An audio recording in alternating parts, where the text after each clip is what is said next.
Uh, no, I love New York City for that, even though it's really hot and it's moving up. But yeah, so that's my little yeah, ramble So, about the city. do you know other bloggers like yourself in around New York City that you hang out with? As being that it's so dense population wise there.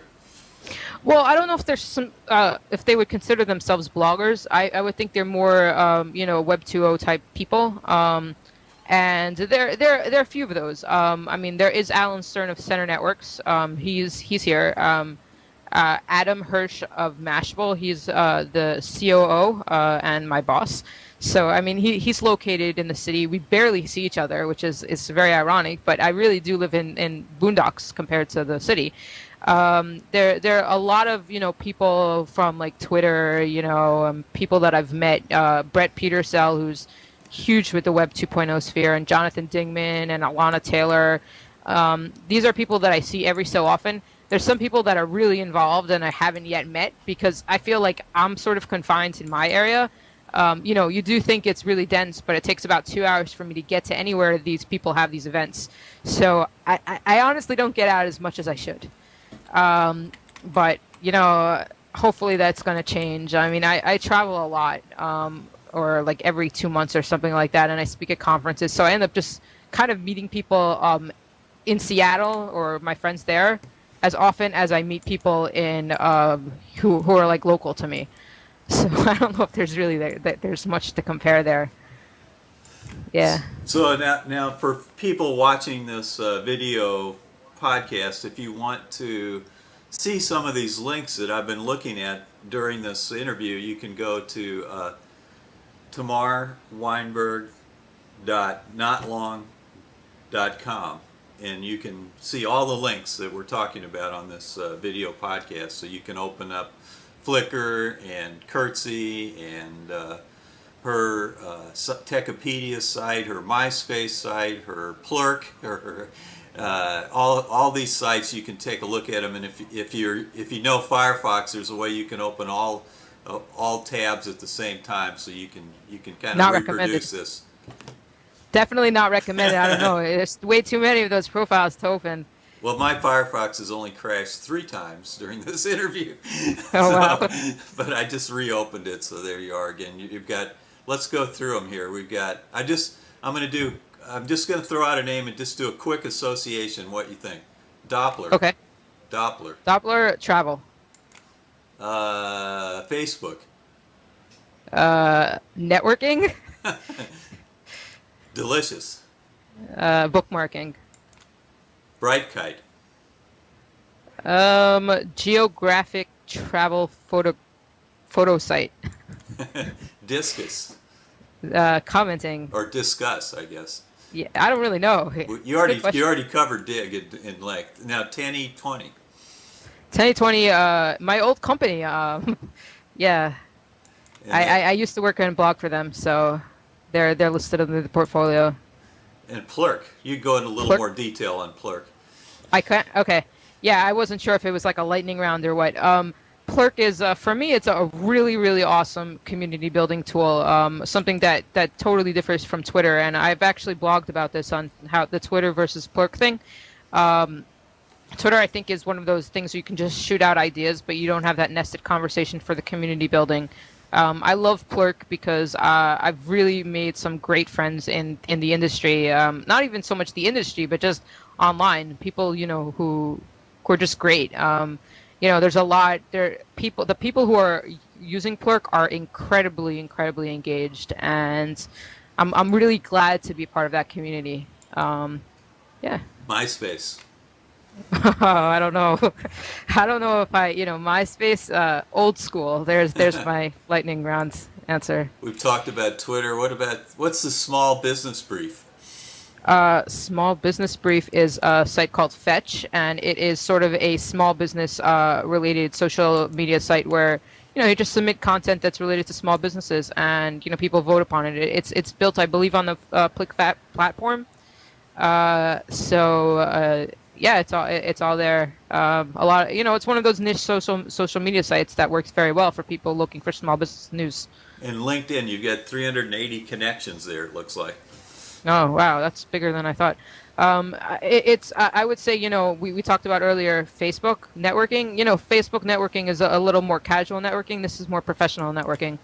And friend feed, what's the scoop with friend feed?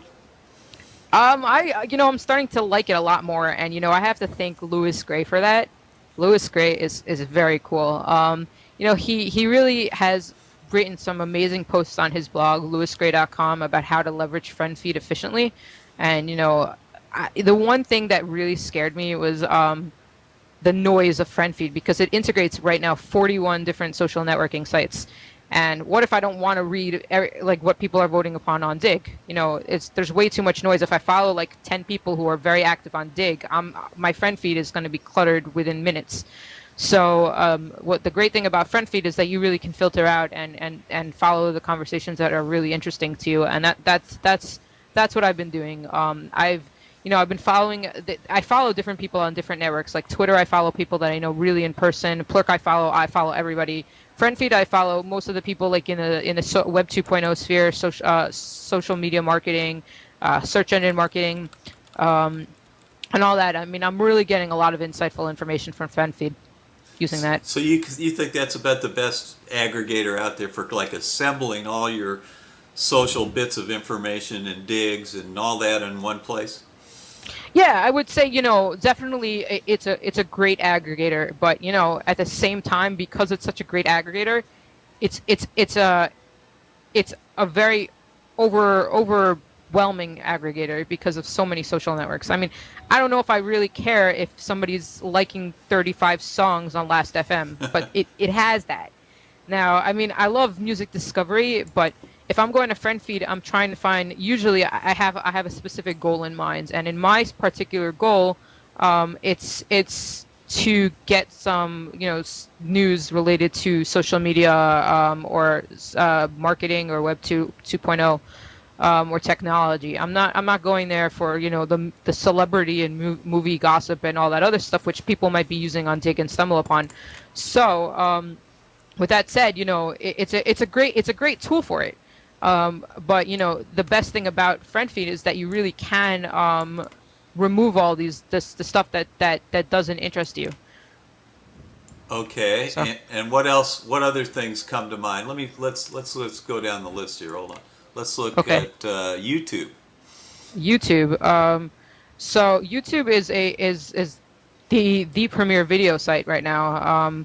Now, while I don't think it's the best quality video site, there is that watch in high quality. And I've never, I haven't really done video very often, but um, I recently wrote a blog post challenging the Universal Music Group because they removed embedding on one of their videos on a blog post that I said was brilliant marketing. And it was a great channel for me to express my opinion, and I believe that Universal did respond favorably, even though like I was talking a mile a minute.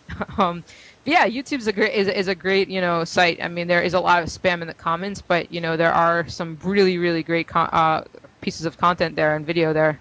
Now we're going to talk about Schwag Addict. Uh, SchwagAddict.com. that is my site. That is my collection of swag. I got I got a I don't know what it was. I've been going to conferences since April, and April of 2007, and I've always loved to collect the little tchotchkes that people talk about. Some of them are really stupid, but some of them are so cool. And so I built a site that kind of gives people, I guess, a little bit of free marketing for free swag. I mean, kind of like I benefit from collecting a lot of stuff in my apartment, and they benefit from getting some nice coverage and reviews from me. So that's what really Swag Attic is about. I have a ton of shirts. I have mouse pads and pens and cup holders, and I don't even know. I mean, my apartment is decorated with swag almost, but it's just a fun experiment. And sometimes I get the craziest stuff in the mail. I don't expect it. But it was great fun for me to do.